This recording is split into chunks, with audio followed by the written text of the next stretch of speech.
I'm Mark, and I'm from Australia. When I came to Korea, I honestly thought I had turned into a really strange person. One day, people said I had thin ears.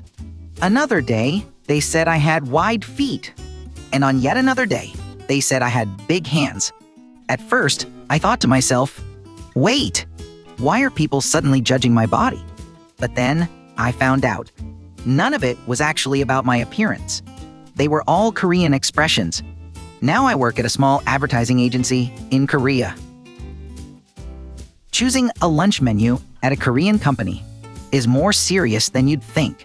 Manager Kim said, Since we had a company dinner yesterday, let's go eat sundae-guk today. So I immediately said, wow, sounds good. Sundae-guk is great. Then assistant manager Lee next to me said, We already had sundae-guk yesterday. Let's go to a Chinese restaurant today. That's what he said. So again, I said right away, oh, a Chinese place sounds good too. That's what happened. But then the youngest team member said, Why don't we just grab burgers and eat quickly? So when he said that, I once again said, burgers sound good too. That's what I said. Looking back, I wasn't choosing the menu at all. I was just agreeing with everyone. Then my teammates laughed and said, Mark, you're Gwiga 였네. You're totally Parang-gwi.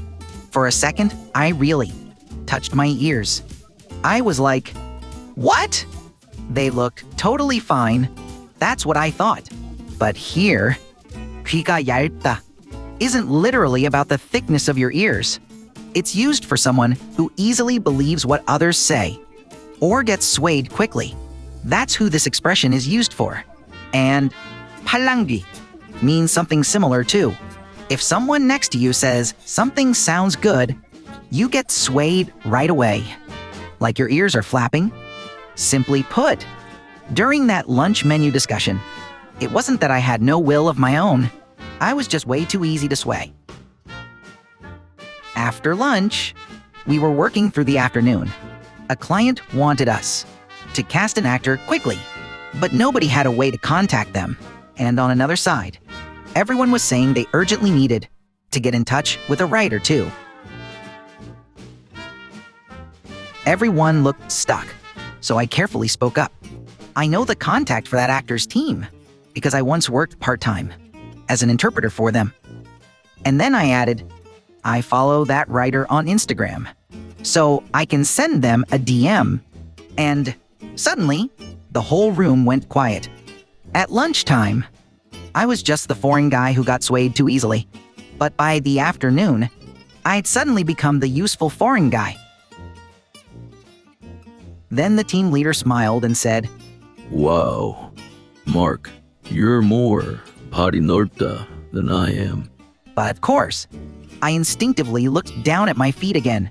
In my head, I was like, for my height, size 270, isn't that just normal?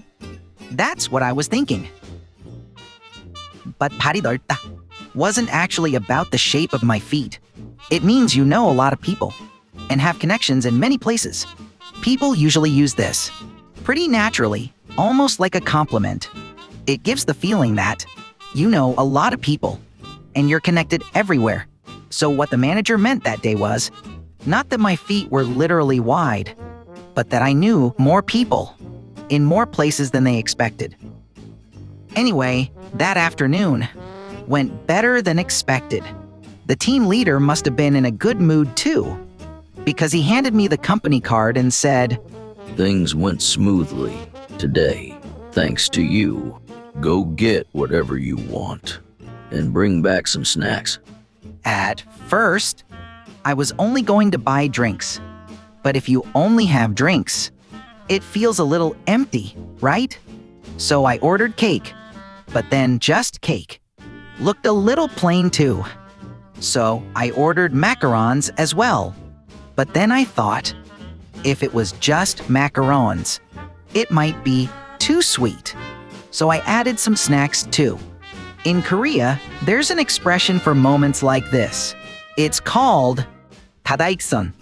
I mean, Isn't it better to have more than not enough?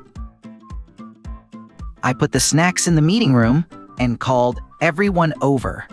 I was telling them to come eat. The people who came into the meeting room were really surprised, especially the team leader. He was the most shocked. And then he said this. Mark, your 손이 크네. By then, even I understood. So this isn't about my actual hand size either. 손이 크다 means someone who does things generously, spends freely, or prepares a lot. It's especially used a lot when someone prepares plenty of food or snacks. But judging from my team leader's expression that day, it felt like it was a compliment and also a warning.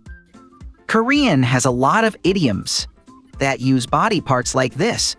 Gwiga yalbda means you're easily swayed by what other people say. Par이 넓다 means you know a lot of people. And 손이 크다 means you're generous and do things in a big, plentiful way. At first, I thought all of them were literally about the body. But in the end, they were really all about personality and relationships. Anyway, I'm still perfectly healthy. My ears are fine. My feet are normal. And my hands are totally okay. Next time, I'll show you more Korean expressions that use body parts. See you next time.